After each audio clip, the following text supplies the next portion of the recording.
Let's take you live now to this briefing. The African National Congress hosting a media briefing. The newly elected chair of the ANC in Gauteng, Panyaza Lesufi, is at the podium. Let's take you there live. The conference was held at the Lakes Hotel and Conference Center in Binoni, Nekuruleni, and was attended by 1,022 voting delegates, representing as well as 158 non-voting delegates.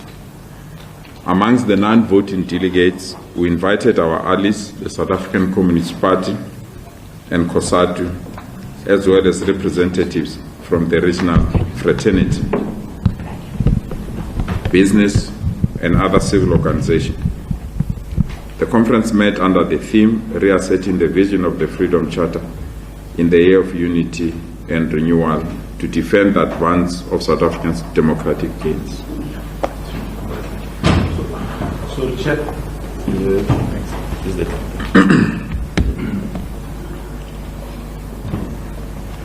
the conference received an address from the National Chairperson of the African National Congress, Comrade Gwede Mantashe, and in his address, the Chairperson underscored the need for the ANC to take stock of its electoral challenges and called on delegates to approach conference with the seriousness that it deserves, owning conference about the dangers of disunity and factionalism.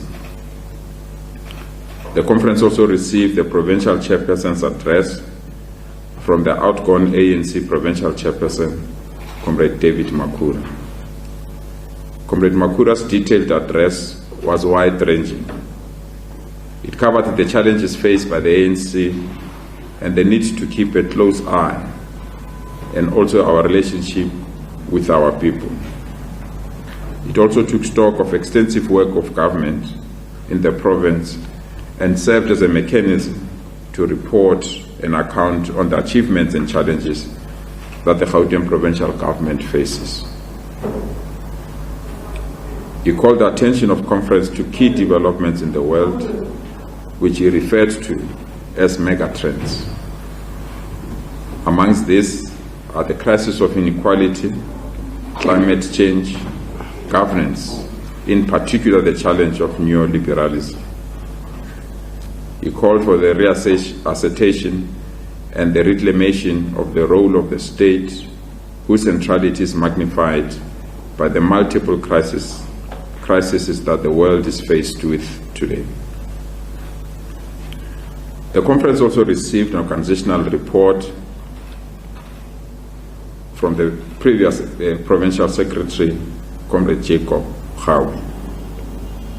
Whilst the organization has encountered a strategic setback in reflection to the electoral outcome of the 1st November 2021, the report confirms that the organization is functional and stable, and it's able to discharge its responsibilities.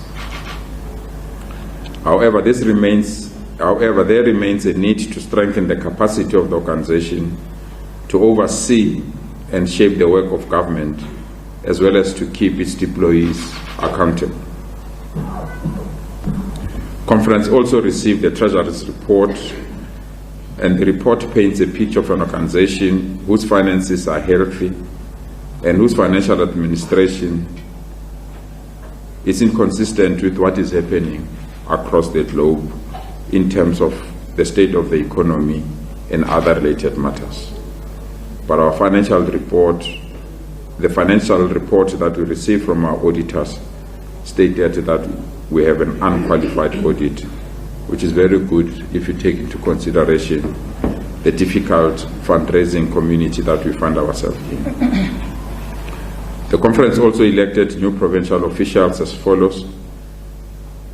Yours truly as the provincial chairperson, Comrade Nomantu Nkomoralo Hoko as the deputy chairperson, Comrade Tembinkosi Ngiza as the provincial secretary, Comrade Tasneem Motara as the deputy provincial secretary, and Comrade Murakani Musubje as the provincial treasurer. It is important to note that the majority of the provincial officials are women. This is a first in our province and a major stride for women leadership, not only in our province, but in the country as well. This communicates a clear message that the ANC has a place for our women. It is important to note that the elected leaders came from different leadership preferences.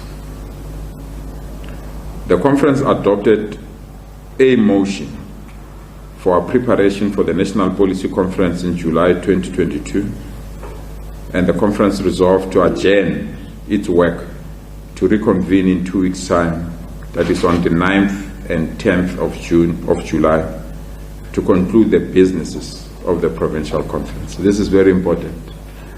When we are about to start with the election of PEC members and to receive reports on policy documents, it was quite clear that our delegates were fatigued and we needed to adjourn conference. So conference was adjourned, and now conference will continue on the 9th and 10th of July to conclude all its business. And when you say all of its business, it means going to commission, receiving commission reports, finalizing our policy position, and also finalizing the election of the Provincial Executive Committee members. We want to take this opportunity to apologize to all our delegates for the difficulties that they faced due to logistical arrangements and other related matters. We also want to take this opportunity to thank all members that served either as office bearers or that served in the previous PEC, and thank them for their sacrifices and the time that they've given us. We also want to welcome the well wishes that we received across sectors of our society upon the election of the current office bearers. We look forward to receive the new additional members so that we can conclude our task and start earnestly to do work on behalf of the ANC and on behalf of government. Thank you so much, Comrade Good.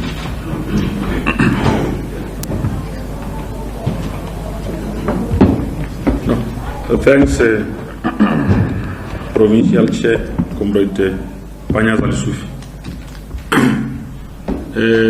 Comrades, the floor is now open for questions.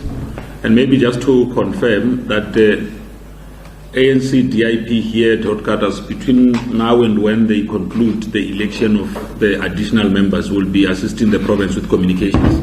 So if there are requests for interviews, I've seen already, Comrade Panyaza, there were others who wanted to have a session with you, so they know what to do, because now it's only you have officials, so we'll be liaising with the PSO to make sure that there is no gap. Okay. Thank you, T. my dear from Eyewitness News. First of all, congratulations to you all. It is lovely to see you in at the floor. We're going to talk. My first question, probably goes to both Panyaza and Asmamantu, because you served as part of the previous PEC. The conference was, in essence, shouldn't have carried on, and that's what you 5 NEC members were there. You said 12 hours in, this conference should be called off. To spend 3 days over the issue of credentials is embarrassing. This conference is shameful. These are not my words. These are members of the NEC who were there observing a conference. As media, we also felt that the conference was quite worrisome, was quite concerning in terms of the flow of things and how disorganized it felt. Is that an indictment? And that's what my understanding was. Is that an indictment on the previous PEC? Is that a fair assessment when one makes that assessment? Secondly, I'm sure you've seen the SACP statement about the role of money at this conference. I'm sure this question is for anyone. Just to speak to the issue around the role of money at this particular conference. There's a third thing I need to ask that I was worried about. It'll come to me, I'll come back to me, I'll come back. Thank you.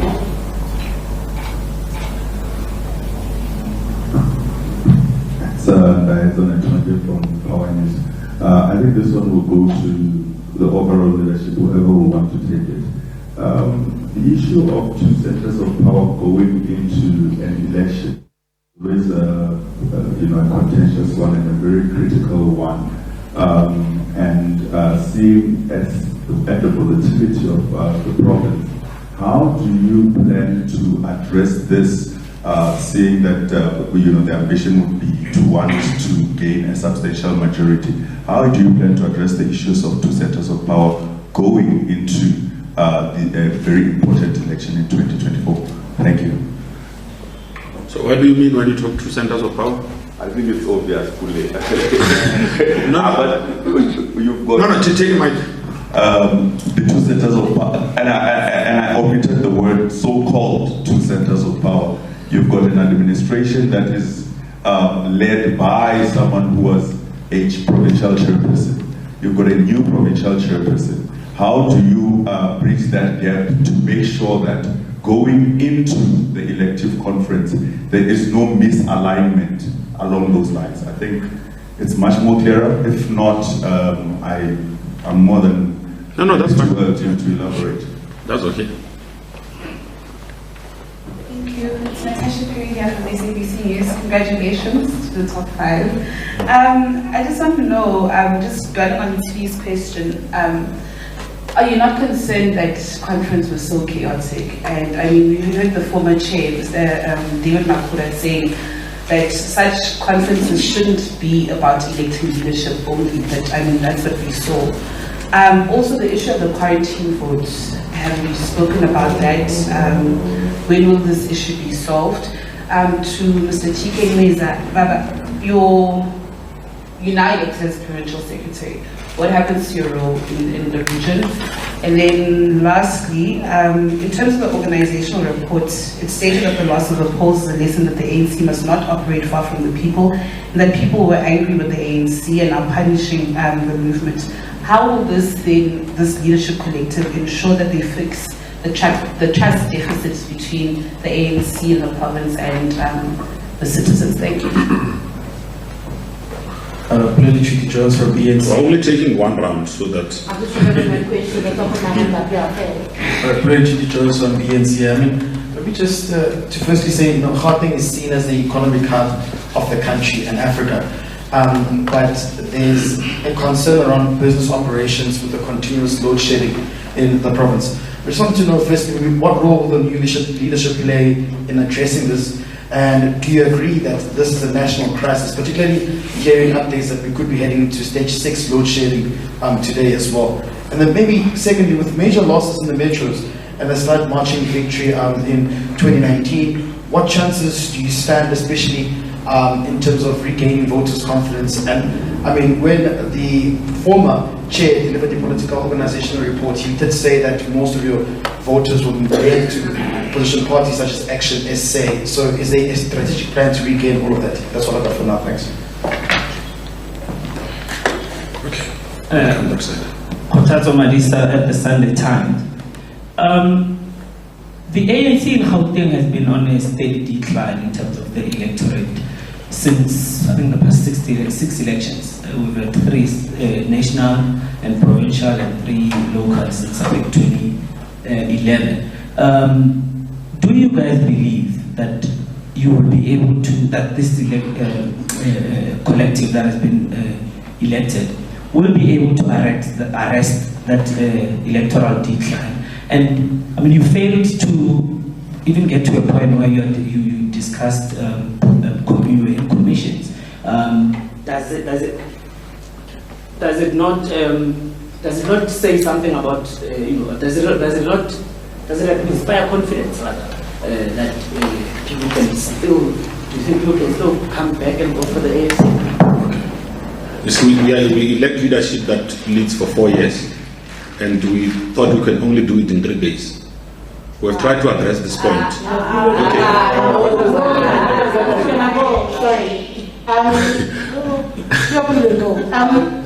Just 2 quick ones I want to add to my questions. The similar Kotato said that and Natasha touched on, but the ANC conference this past weekend, where you allocated an extra day because of the issues around the importance of what this conference needed to do, weren't done. What does that communicate to the electorate? What do you say to Gauteng voters who are looking at the ANC that's holding on that thread? What do you say in the face of ESCOM, potholes, where those issues that affect residents were not at the core of this conference. It was purely about contestation. It doesn't matter what we say. At the end of the day, voters are watching and watching leadership battles and squabbles in the ANC.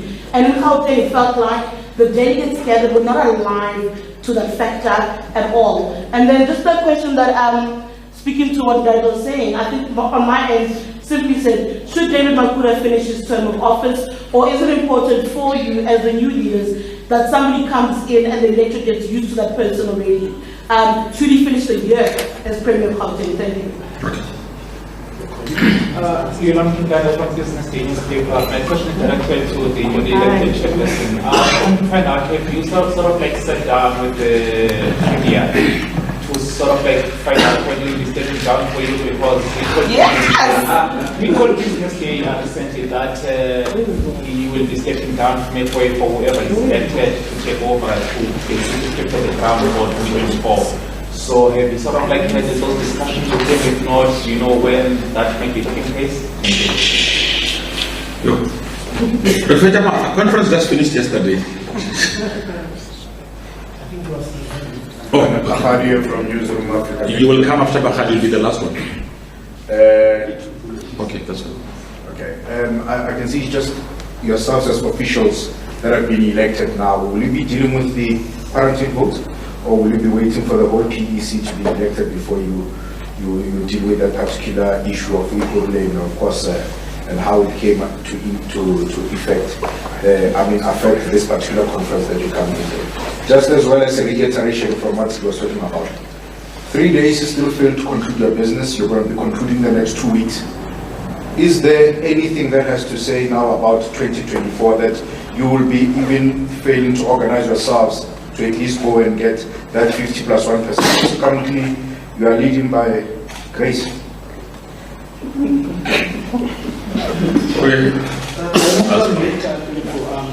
My colleagues already asked some questions, but will we see provincial cabinet reshuffle in the next few months? And also on the parliamentary, do you think there's a lot of unanswered questions? Do you think we'll have the ANC's renewal of the government program? No, thanks for the questions. Before I invite the chair to answer, just to clarify, when the issue was raising is an issue that was raised, Comrade Chair, by journalists around the timing, these 3 days only being about credentials and elections. And we said that in the ANC we need to begin looking at this and say, is it sufficient to sit our conference for 3 days? Perhaps we need much longer period for these conferences, so that we could remove this spectrum that these conferences are only convened to do elections. So that's where I was coming from. So we're not dismissing the question you are asking, but we are saying because it keeps on repeating itself, maybe it's something that we need to look at ourselves. Comrade Chair, over to you.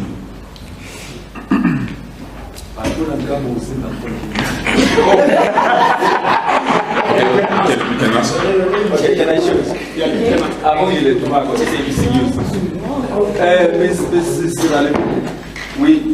We spoke to you there by and asked you a question that there is now 3 women on the top 5 of the ANC in Gauteng. Yes, it's worth celebrating. We are glad, because I remember even at the previous conference we were here and you guys said you are not yet Uhuru for the women in the ANC. It is Uhuru now. What are we bringing to the table then? What are you committing to do to make sure that women on top does see success in the ANC? Thank you. Thanks, Abu. Let me take this moment to thank you for the questions that you have posed. We are coming out of a conference that was highly contested. A conference that has its own limitations from previous conferences. I think you're quite aware that with delays in terms of the outcome of the conference of Ekurhuleni, and with an NEC that met for almost 7 hours to deal with this matter. And at the doorstep of conference, they took a decision that the PEC must resolve this matter. If you are dealing with logistical matters, and you are dealing with a serious political matter of Ekurhuleni in a conference that is highly contested, we had no choice but to immediately go to the PEC meeting. And the PC meeting was not a scheduled PC meeting to deal with this matter. And if you want to attribute that to the previous PEC or attribute that as a failure to organize conference, I think it would be unfortunate. The matter of Ekurhuleni took the NEC almost 3 weeks to attend to it. And when the matter was taken to national, maybe I must use that word, when the matter was taken to national, as a province, we felt that that matter must be left to the PEC to deal with. But we're told that because they were overseeing the regional elections of Ekurhuleni, they are better positioned to deal with the matter. We requested an audience with the national office bearers. We also requested an audience with the organizing team so that we can determine who must deal with this matter. Unfortunately, a decision was then taken that this matter lies with the national office bearers, and the national office bearers will meet with the province. They arranged a session 2 days before conference to meet with the provincial office bearers. Subsequent to that, to meet with the PEC deployees that were deployed in Ekurhuleni and NEC deployees that were deployed in Ekurhuleni. And then they requested that we leave the matter with them. So from a planning point of view, it means must put everything on hold to wait for an NEC. And the matter was taken to the national office bearers. From the national office bearers, it went to the National Working Committee. And from the National Working Committee, it went to the NEC. The day conference was supposed to start, the NEC was in session. And when the NEC took a decision that we indicated that we could handle it as a province and say, go, you were right, go back and meet as the PC. It meant you need to delay the start of conference. Go and discuss this sensitive matter that affects the accreditation of branches, that affects the accreditation of the regional leadership of Ekurhuleni, that also tries to attempt to resolve those quarantine branches. So the PC went in an emergency session. And when we go to an emergency session on a matter that is beyond your control, it would be unfair to blame that PC. It would be really unfair to blame that PC. And because we had to go on an emergency session, you have disputes that were unresolved. We have also matters that were with the National Appeals, NDRC, National Dispute Resolution Committee. And the National Dispute Resolution Committee finalized their work on the day of conference. You have to call the affected branches to come to conference. You have to notify the affected branches not to come to conference or to be ejected from conference. So that's the first part and the first portion that highly contributed to the delay of conference.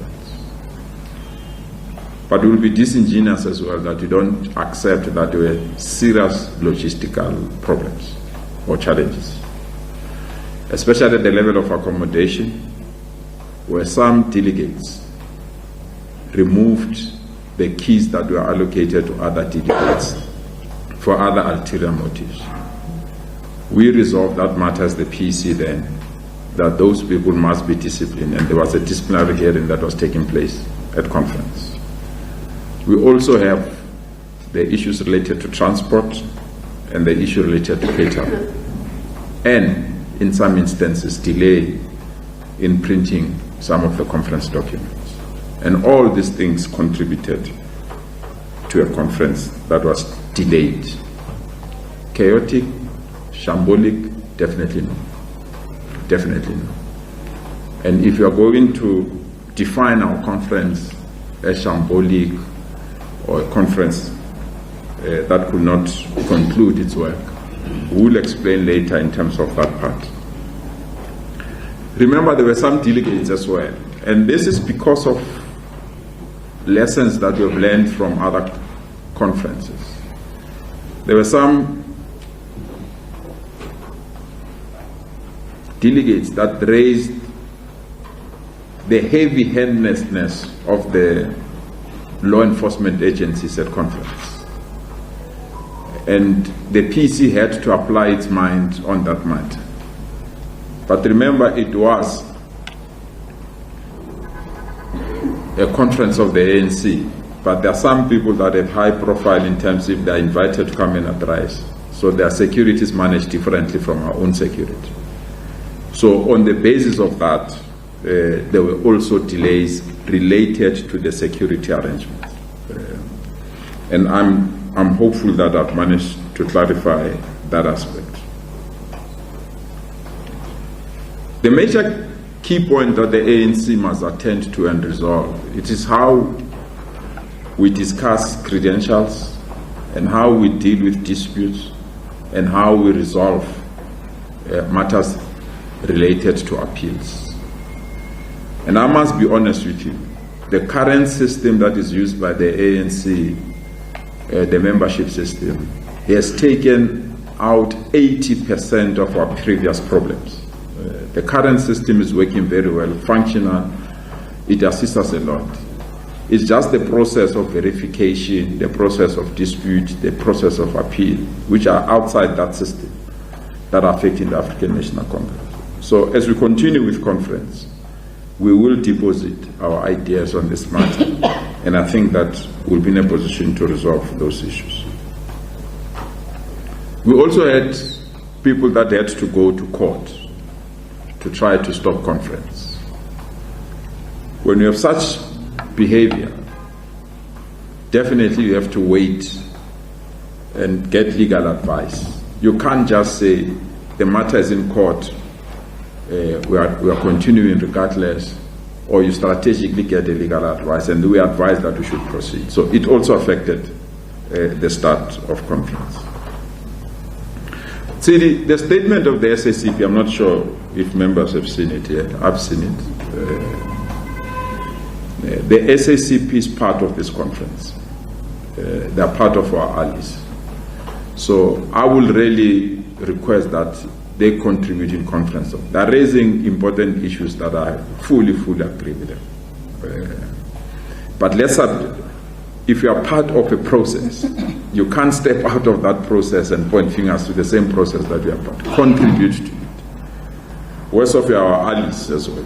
So you've got the public space, but you also have the internal space in the structures of the ANC to deal with matters that you feel they're not right. So I will urge them.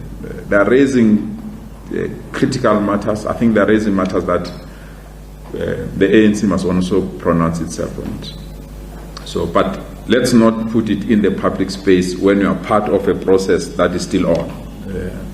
And I think as soon as they present that in the ANC conference, we'll be in a position to deal. CD claims that conference has not discussed service delivery. We are saying conference is continuing. You might feel that we didn't have time to discuss policy documents. I've explained to you. We have a challenge of the NEC decision, we have a challenge of court, we have a challenge of security, we have a challenge of logistics. We have a challenge of having to slot in a special PEC that was not solved. So if you combine all those things, it's inevitable that other things will go down the peg. So we still insist, and we are proud that we will continue the conference in 2 weeks' time on the 9th and 10th of July, because this time we want to give ourselves time to clear things. This week we are meeting as the office bearers to attend to all those logistical things. Next week we are putting all policy documents and making an announcement of ensuring that, because we don't want to also discuss this thing as the ANC only. There are many people that we've invited to take us through the policy documents. So all those aspects will be attended to.